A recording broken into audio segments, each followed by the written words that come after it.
Mayong hapon, mayong panglawas ka natong tanan mga idol. Nag-ulan na po ng bukid idol.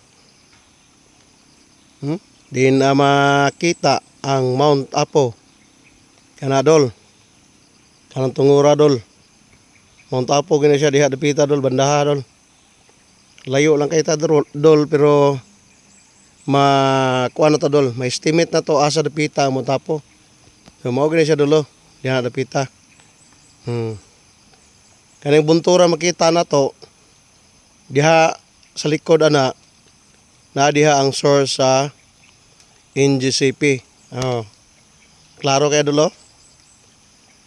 Ang resort, klaro kay ang resort. Ang cable kuryente dulo, source sa NGCP mao na siya. Balik atong video dol. Gi-update lang tamo sa muang panahon dre.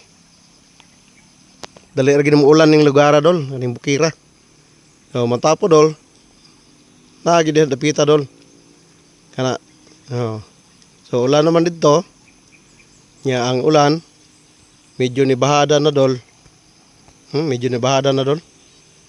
Hayag man diri dapita bandaha.